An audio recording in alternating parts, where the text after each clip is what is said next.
Stock in the once mighty Enron Corporation, now heading into Chapter 11, closed today at 40 cents a share. Among the biggest losers in the collapse of Enron are its employees, as Anthony Mason reports on the Market Watch. It's a nightmare. It's a nightmare. It is totally a nightmare. Dear analyst, convincing you to participate in my research efforts on financial statement restatements, that is the purpose of this short video. My name is Gertsen, and I'm carrying out this research towards a PhD at Erasmus University, Rotterdam. I have three important arguments on why you should be participating in this research and fill out the questionnaire which will be sent to you by mail early September. And these arguments are as follows. Firstly, analysts who have completed the questionnaire will receive tailored feedback and some benchmarking information. This will help you to better understand restatement situations in the future.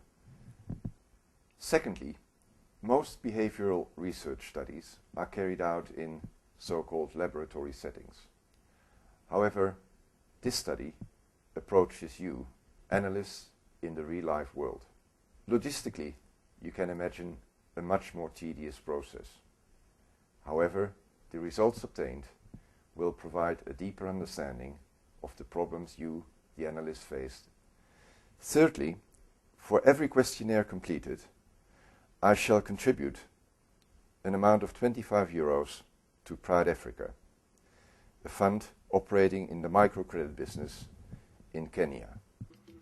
Pride Africa, a Nairobi-based NGO, has been developing commercially sustainable microfinance institutions in East and Central Africa for the past 15 years, focusing on the urban poor.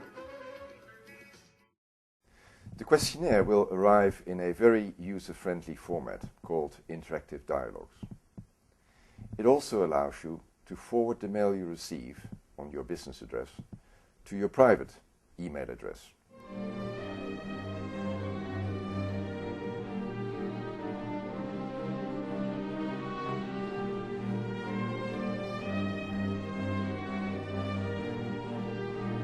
The theoretical background to this study involves such concepts as biases, boundedness, and the use of hindsight, or not. In the questionnaire, therefore, you will encounter three formats, and it is very important to get a proper understanding of these concepts. Format 1 requires you to apply the advantage of hindsight. Period A is the period for which the financial statements need to be adjusted. You are asked to assess parameters without use of hindsight. Thereafter, you are asked to assess the same parameter with all the knowledge gained to date. Format 2 requires your assessment of a parameter in period A. Next, it will ask you to assess that same parameter for period B. Format 3 requires you to assess the parameter shortly after the restatement announcement date. Next, it will ask you to assess that parameter at the end of the adjusting period. Finally, I hope that the three arguments mentioned in the beginning of this video will convince you to participate in my research efforts.